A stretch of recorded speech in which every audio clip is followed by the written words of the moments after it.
Thank you for watching. Make sure you subscribe to the channel and click that notify button, and you'll never miss a video again. Gold League match, Darby Allin, 2-2 with 6 points, versus Ricochet, 3-1 with 9 points. So Ricochet can clinch a playoff berth here with a win or a draw. Darby needs a win and lots of help. We see the end of Collision, where Brody King had, Claudio had knocked out Darby with brass knucks and won their match. After the show ended, Darby came to, and Will Ospreay then carried him like a backpack to the back. Utterly ridiculous, but hey, it's pro wrestling, so why not? And then Ricochet, of course, cheated to beat Will Ospreay. Everyone absolutely hates him here. Ricochet, we were saying this about Ridge Holland in NXT, he's the biggest heel on the roster. Everyone hates him. He's getting the toilet paper treatment. They're chanting bald at him. They're chanting bald. They're chanting, "We want Samantha." Oh, is that what they said? They'd rather have the ring announcer than him as a wrestler. I missed that. His wife is more over than he is to these people. Yes, yes. The best thing in AEW at this exact moment is the heel Ricochet character. He's the greatest. They hate this guy, okay? And honestly, I don't even know if this was by design. Maybe it was.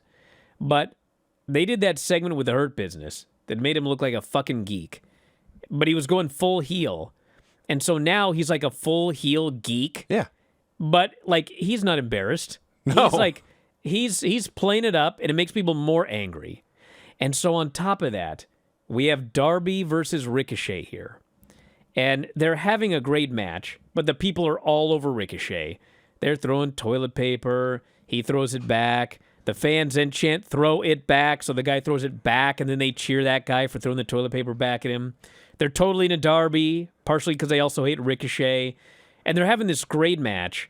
And then we hear 2 minutes remain. 2 minutes from Justin Roberts. And at first, there's kind of like a gasp from the fans, like, God damn it. But then they kind of get into the match again because we have gone close before. So it's not like a death sentence when you call time anymore. So they keep doing their spots, and then we get the 1 minute call, and everyone starts chanting for Darby. And I mentioned this last night. When we had 10 seconds left, Justin Roberts actually counted down the 10 seconds, and I would not have done that because by him counting it down, you knew far in advance that there was no way that Darby was going to be able to get this guy in time.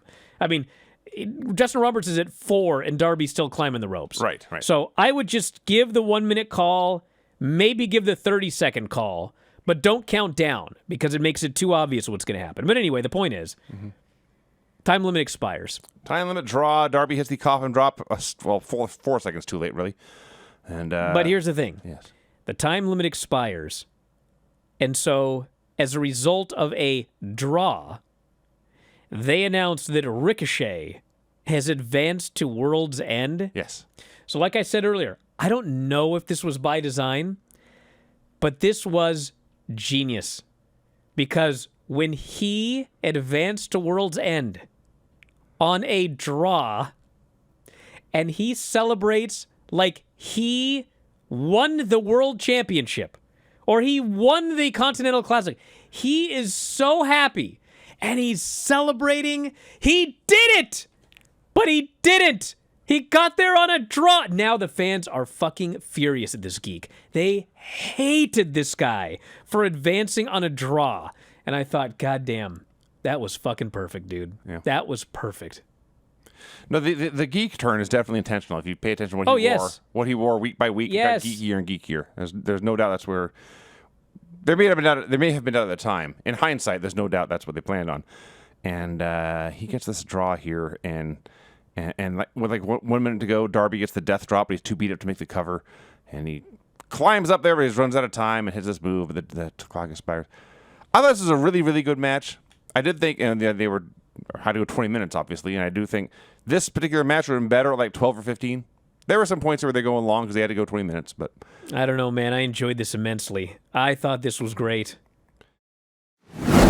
Instead of suffering through the YouTube chat, click like and subscribe.